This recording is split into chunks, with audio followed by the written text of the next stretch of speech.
It's week 37 of 2018, and today on Technado, we've got a lot of news out of the EU. We've also got some articles about the new Apple announcements with the iPhone and some tips to stay safe during hurricane season. That's all coming up on Technado, starting right now.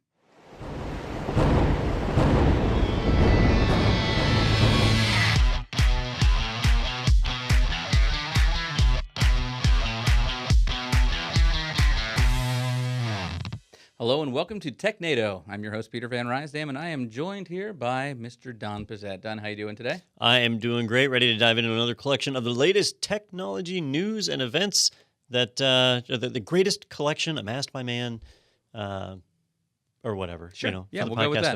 today. Yeah, let's go with that. Well, unfortunately, we kind of have some I don't know, bad news to start things. We've got one of those pesky hurricanes barreling down on the U.S. right now. The people up in the Carolinas, Virginia, keeping an eye on that. But we wanted to point out something that we actually talked about last year. We had some preparedness, last-minute disaster planning in our podcast because we were facing the same thing, and we were looked at just about a year ago. Yeah, absolutely. For those of you not in the United States, you might not realize that this is what we traditionally call hurricane season, and there is a whole chain of hurricanes heading towards the eastern seaboard of the United States right now.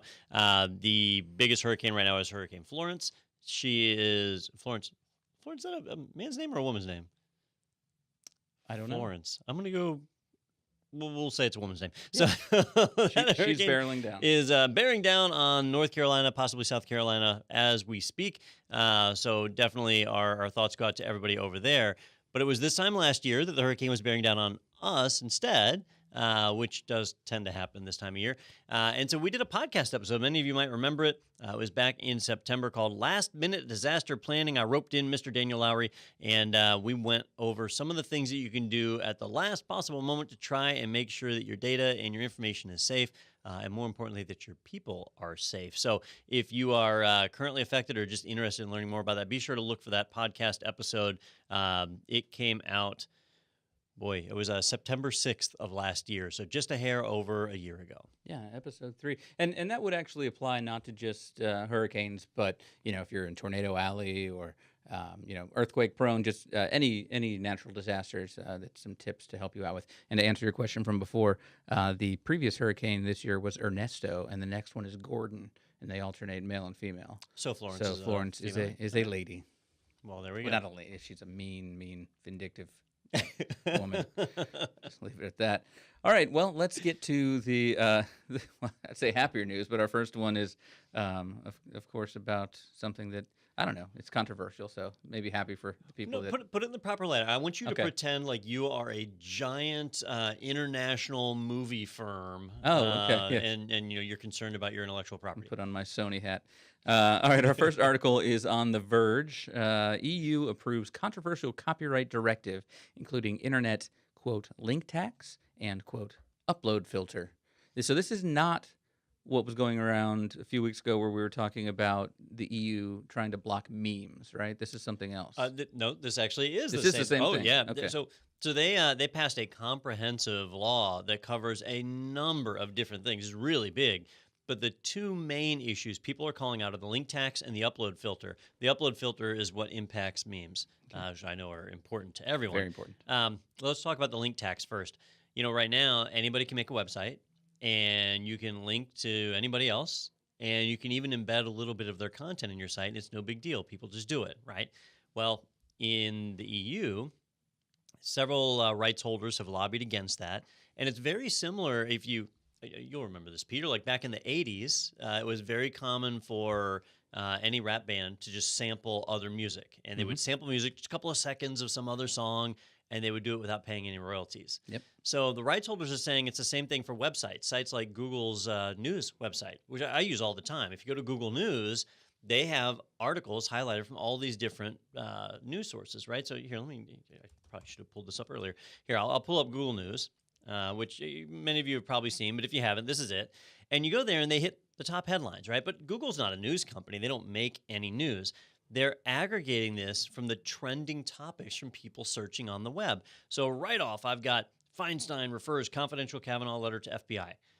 Okay, all right, I don't know what that means. But The Mercury News had it, the Wall Street Journal had it, CNN, The Hill, the New York Times.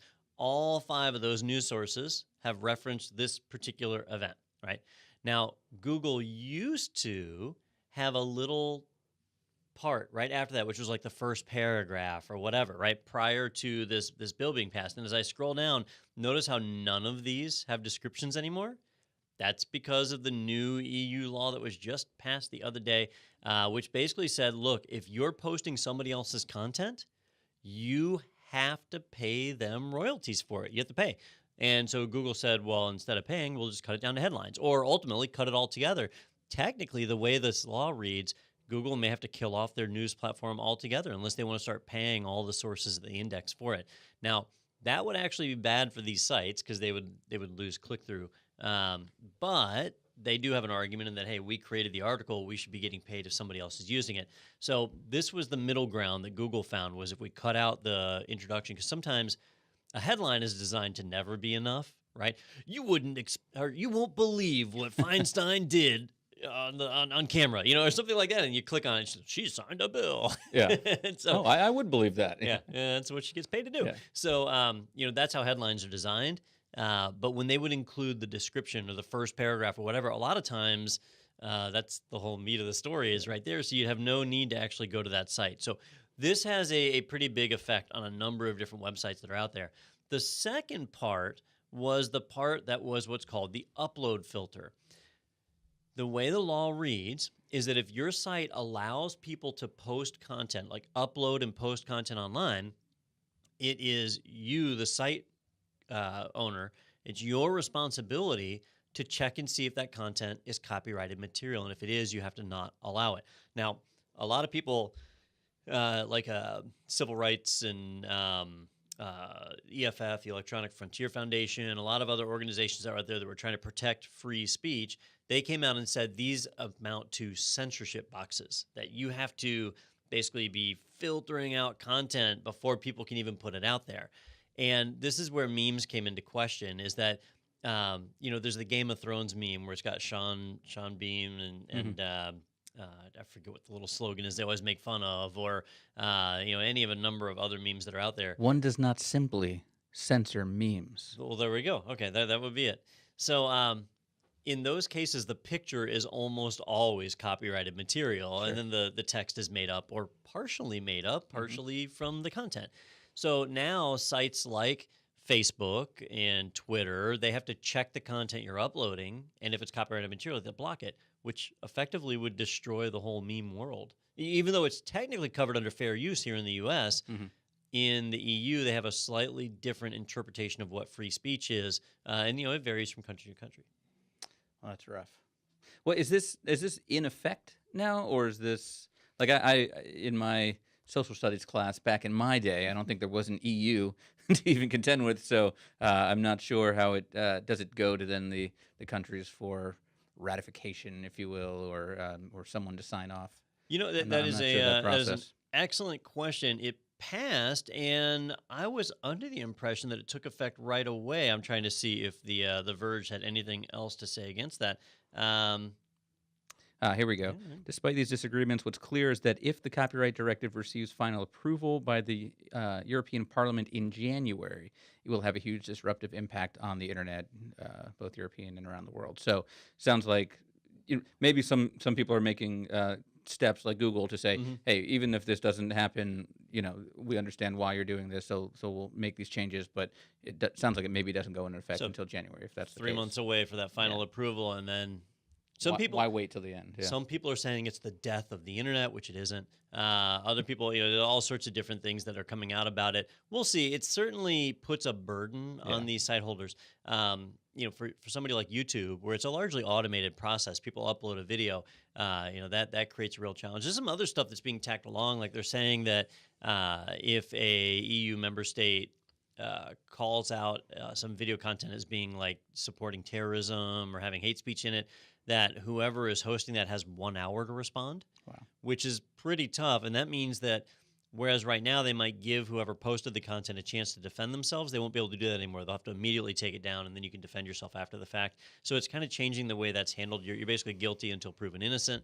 But remember what we're talking about here. We're not talking about you're having to sit in jail. This is they removed a video you posted online until you prove that you have the rights to do it. So it's certainly not ending our life, but it is putting, I think, an undue burden on the sites that have to host this content. So sites like YouTube, if you have a great new idea for a brand new YouTube, you're going to have a hard time getting that put out there just because of all the different regulations and stuff that apply.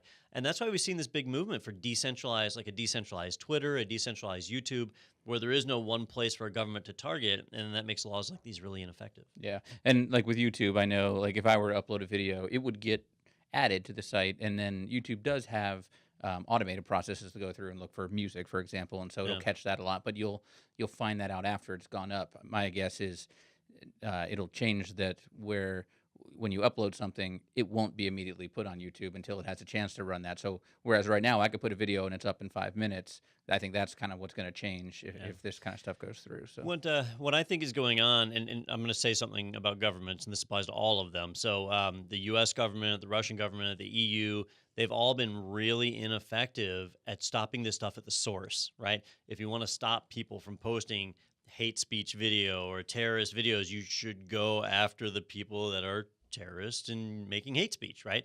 But they've been ineffective at it. So now they're basically pushing that burden off and saying, we'll make YouTube and Facebook do it. They can do it. They've got a ton of money, which is true.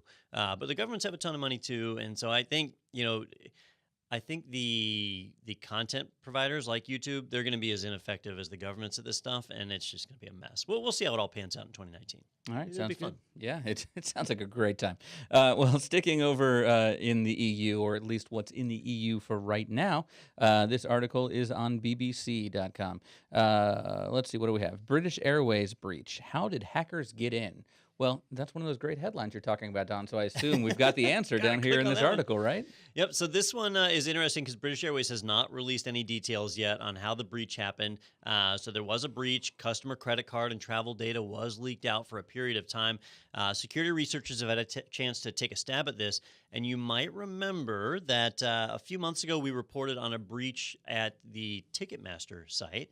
Last week, we had a follow-up on that where more details had come out on how that breach had occurred.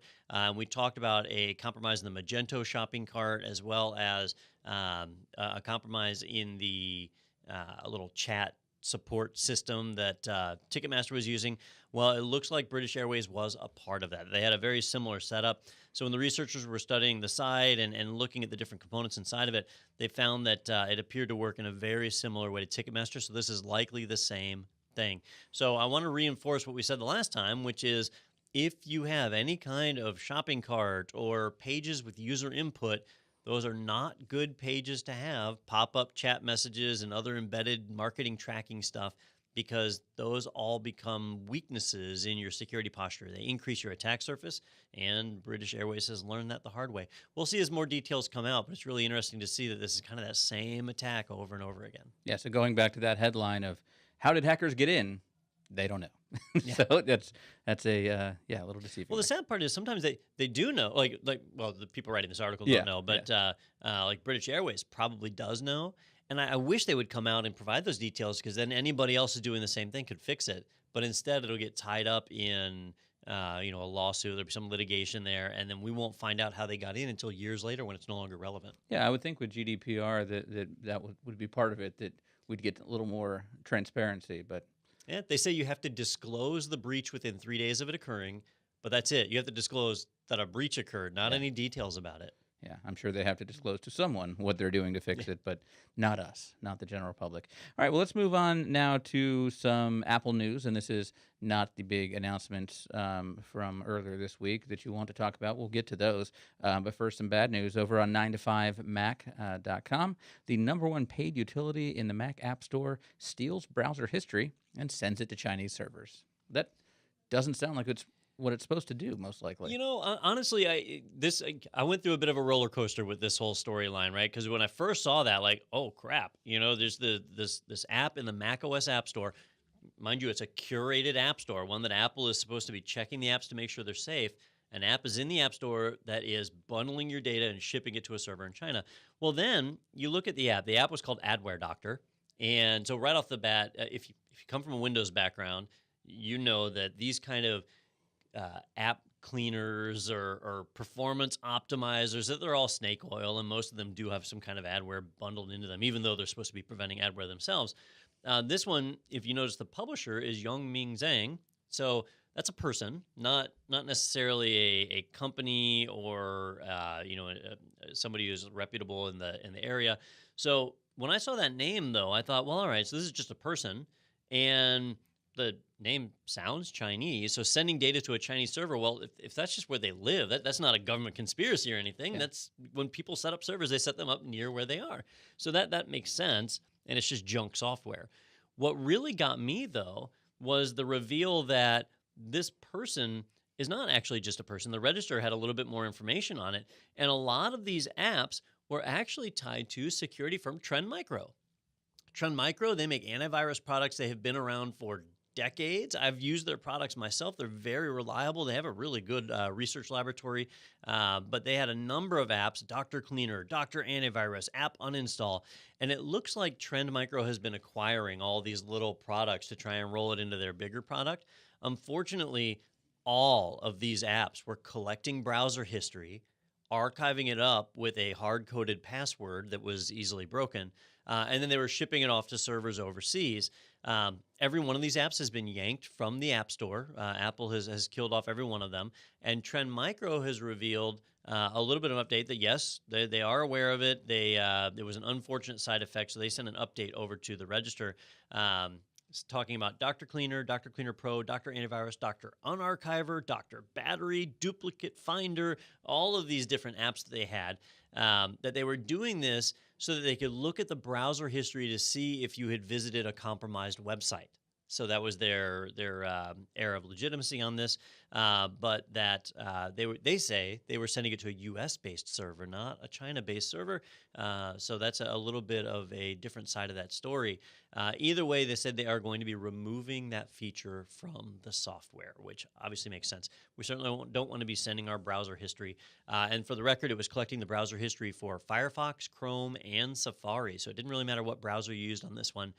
The comment from Apple was kind of interesting on this because people asked, like, hey, isn't macOS sandboxing supposed to... Yeah, how does this get through the sandbox process? Well, the app would just prompt and say, do you want to give access to this application? And the users would say, okay. And so Apple said, hey, the users are saying, okay, that's not our problem. And in this case, it shows how when you leave security up to the end user, you might as well not have security. Well, that's why I only use Microsoft Edge on my MacBook. Yeah. Can you even get that on a MacBook?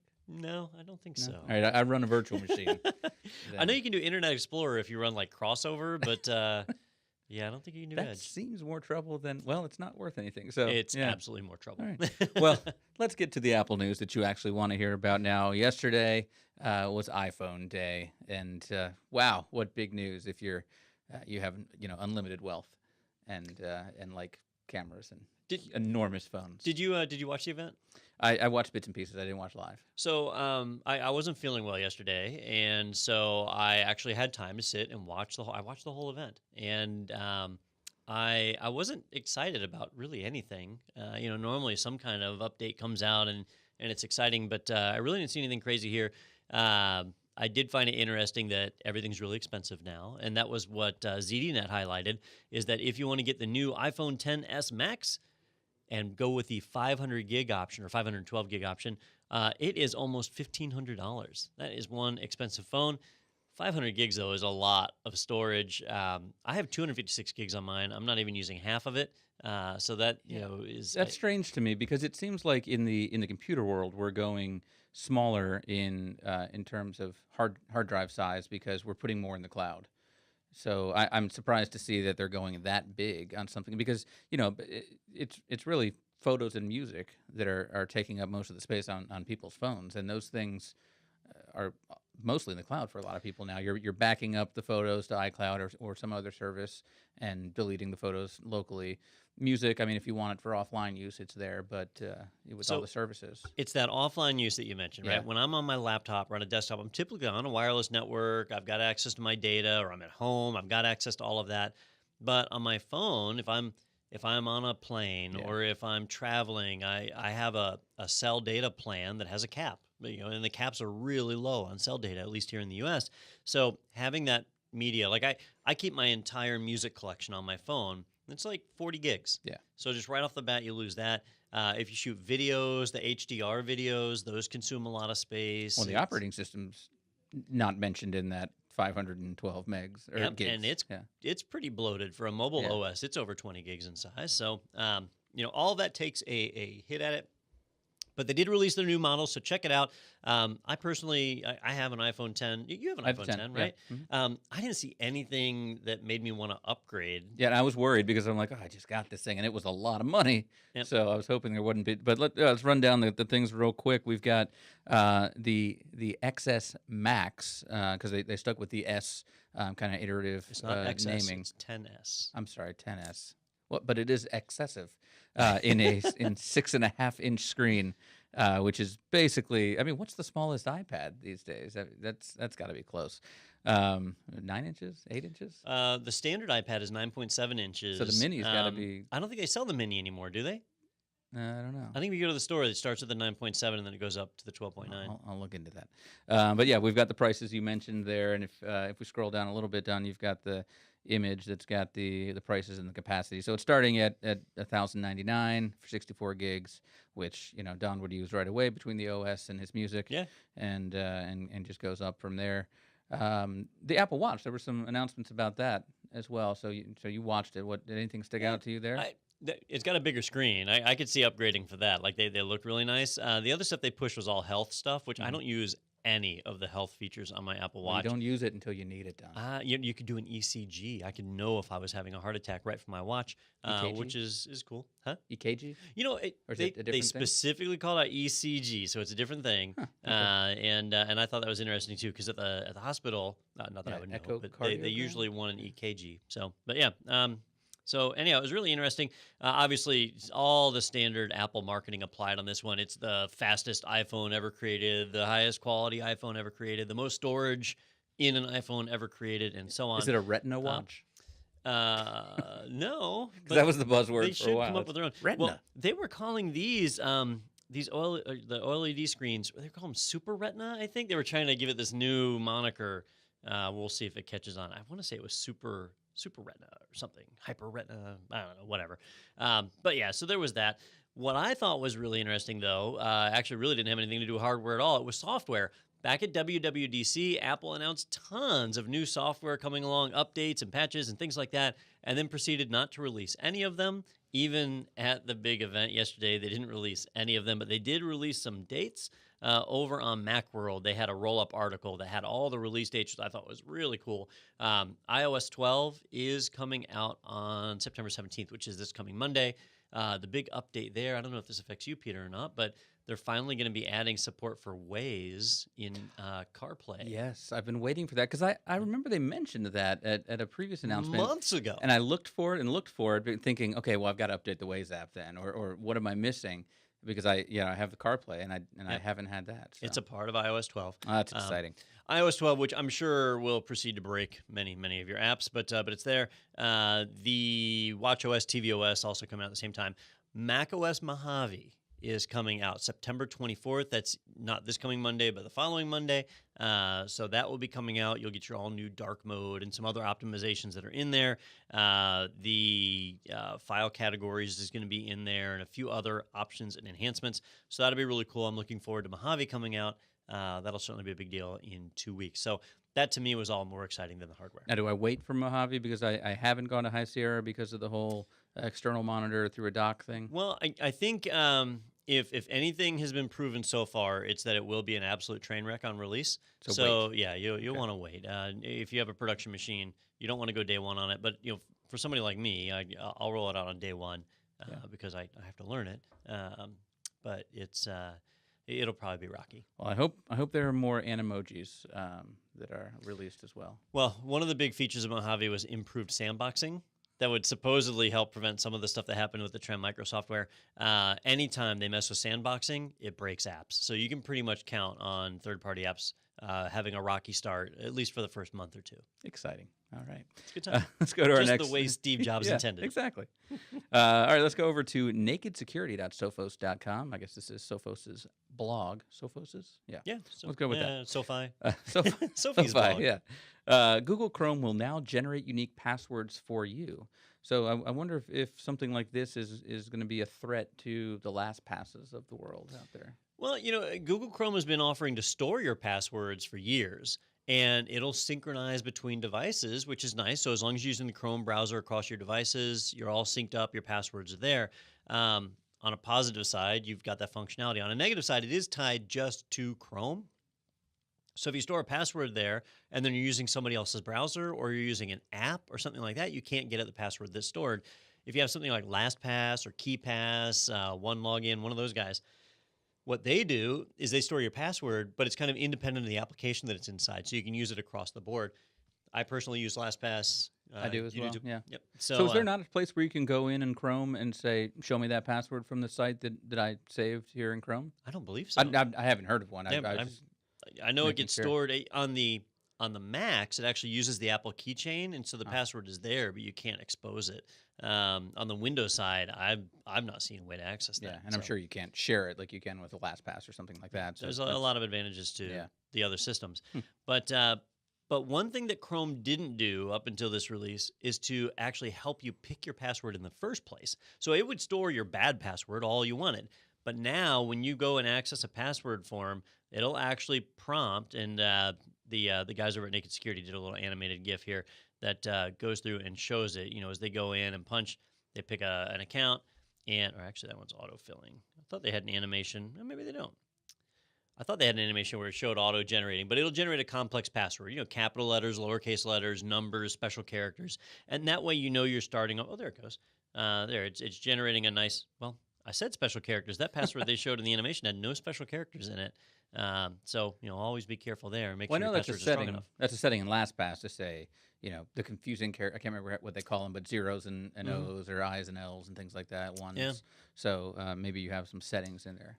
I know Google doesn't subscribe to the idea that your password has to be overly complex. Like in Gmail, if you have two-factor authentication turned on, and you generate application-specific passwords, which are like static passwords, it's a 16-character password that's just letters. No number, and they're all lowercase. No numbers, no special characters, no uppercase. All lowercase, just letters. You're working based solely on the strength of having it being a long password. So I don't know if Google's done some extra research there to prove this is stronger or what, or maybe they assume you're using it in conjunction with two-factor. They certainly do like that. But they have a different take on security than a lot of researchers. All right. Well, let's head over now to the Microsoft world. We've talked Apple, we've talked Google. So this is on Forbes.com. Microsoft confirms Windows 7 new monthly charge. So why are we talking about Windows 7 now? All right. So Microsoft has this pattern. I think most people have picked up on it, where every other operating system is good. So you had Windows 98. People loved it. Windows 2000, people didn't love it. Windows XP, people loved it. Windows Vista, people hated it. Then there was Windows, what was after Vista? Did we have two lemons in a row? After Windows Vista was Windows 7, people loved it. Then we had Windows 8, people hated it. Now we have Windows 10, people love it. So it kind of goes back and forth, right? And they typically only support the last two operating systems, or whatever's current and the one before it. So right now, that would be Windows 10 and Windows 8. But they've kind of changed the rules a little bit because Windows 8 was not a success. So it's Windows 10 and Windows 7. Well, Windows 7 is creeping up on end of life. They're going to end support for Windows 7, but a lot of people are still running it. There was a number, I don't think it was in this article, in another article where they're saying as many as like 40% of Windows users are still running Windows 7. And if that's the case and you end support for it, that's as many as 40% of Windows 7 users who are now vulnerable to attack because their system is no longer receiving security updates. So what Microsoft is saying is, look, it's going to end of life. It's going to end life on January 14th, 2020, right? So we're talking about a year and 4 months from now. So a year and 4 months from now, it's going to end of life. And at that point, if you want to get security updates for Windows 7, you got to pay. You're going to have to sign up for a subscription and pay a monthly or annual fee in order to continue getting updates, which they will do through 2023, and then they'll drop support for Windows 7 entirely, regardless of whether you pay or not, right? Microsoft is doing the same thing for Windows XP right now. There's several organizations, including the U.S. Navy, that are paying to get security updates for Windows XP, even though it's officially end of life for everybody else. So you can certainly do that. But what they're basically trying to do is say, look, you need to upgrade. That if you're still running Windows 7, we know it was a great OS. Windows 10 is a great OS. You need to upgrade. It used to be, back in the olden days, that a new OS would have great new features, and that's why you wanted to upgrade. It's not like that anymore. OSs, I mean, and this is across the board. If you look at Mac OS, Linux, Windows, there's really, these new versions come out. There's not this driving factor that makes you say, boy, I really need to upgrade. I'm really looking forward to that one feature. So now they're using security updates as that motivating factor. Like, hey, we want you on the newer platform. And it does bring, I mean, Windows 10 is a significant upgrade to Windows 7. For me as a technology enthusiast, absolutely. I hate going back to Windows 7 machines. I loved Windows 7, but I've gotten so used to Windows 10. But for your average person who's using their computer just to go online and check email, Windows 7, Windows 10, it's all the same to them. So why pay money to upgrade when they don't benefit? And that's what Microsoft is trying to combat with this. The reality is it's a ways out. A lot of people are starting to complain, saying, look, when we bought Windows 7, it was a one-time fee, and now you're turning it into a monthly fee. But it's been, I can't remember when Windows 7 came out exactly, but it's been many, many years. So that one-time fee, expecting something to last that long in technology when you buy it is that's a tough argument to make. Well, let's stick with Windows news here over on extremetech.com. Windows 10 now warns users not to install Chrome or Firefox. And Don, as interested as I am in this story, it's that picture that I absolutely love. It says, Windows 10, we've finally fixed everything. And I don't know how that plane's going to land, but I'd love to see it try. So what are we talking about? Is this just another monopoly kind of move by Microsoft to get us to use Edge now? All right. So if you find somebody who hates Windows 10, which is not that hard, there's plenty of people like me. I think Windows 10 is great. I like it. It's not hard to find somebody who says, I hate Windows 10. I won't run it. It's unusable. And if you ask them why, 9 times out of 10, they say, it totally violates all of my privacy. It's an advertising platform. You can Google it. You'll find tons of people making this argument. Now, it's not entirely true. It's a very usable OS, and you can turn the ads off and so on. But things keep happening. Microsoft pushes an update, and all of a sudden the ads are turned back on. And you adjust your privacy settings, and an update comes out, and all the privacy settings get reset. But with the latest update, Microsoft did something that's ruffled a few feathers.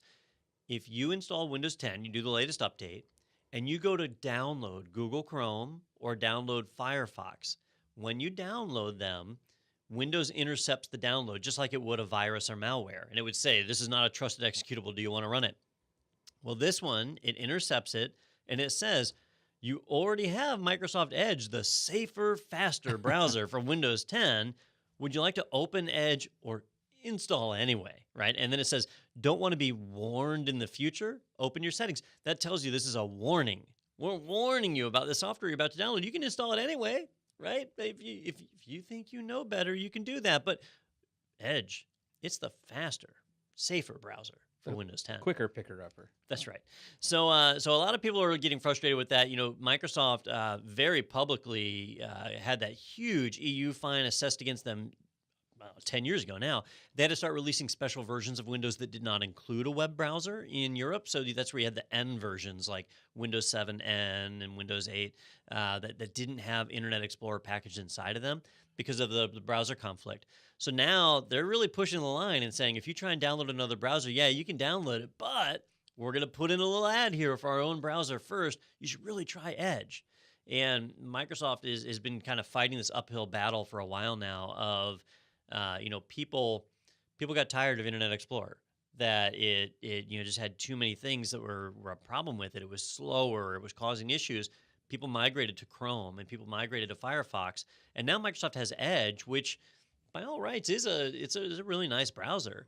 But you take somebody like me where I moved to Chrome, why would I move back to Edge? Give me some selling feature here. There's no selling feature to move me back to Edge. Well, here they're saying we don't need a selling feature. We can just convince people. We can tell them it's safer, it's better, it's faster. You definitely want to use it. So we'll see where that goes. I'm certain the EU will have a grievance against this.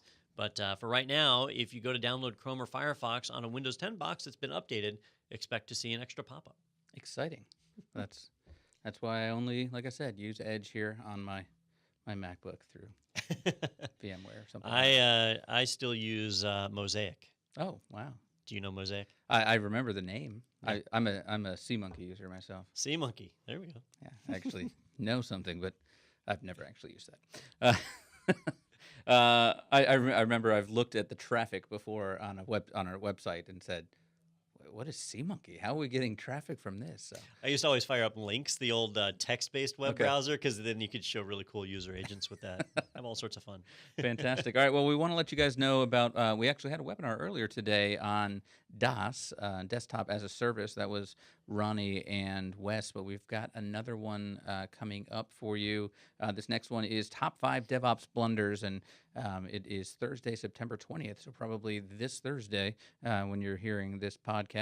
And that's going to be Don and Justin, and I think you're both kind of going back and forth talking about some of the blunders you've seen over the years, so that's pretty exciting. Definitely want to check that out. Head over to ITProTV/webinars. That's where you can register for the upcoming one on the 20th, but you can also see all of our old webinars there and download the recordings and watch those and enjoy them. And I think that DOS one will probably be up on Monday or Tuesday, so definitely keep an eye out for that. We'll get that edited up. But that was a really good one. There were a ton of great questions too, so I was excited to see that. And also, if you want to check out ITProTV, please go ahead and do that. We've got a special coupon code for you over at the Technado page, so you can definitely check that out. Get 30% off for the lifetime of your subscription if you want to learn more about ITProTV and all the great things we have to offer. So definitely check that out as well. So Don, any last-minute words of advice? No, just be on the lookout for macOS Mojave dropping on Monday and all the other great software that's coming out, and just stay safe on the internet. Yeah, and stay safe on the East Coast too. Go back and watch that emergency preparedness video for making sure your data stays safe as well. So that's a great thing to check out. But thank you so much for watching this week, and we will see you bright and early next week.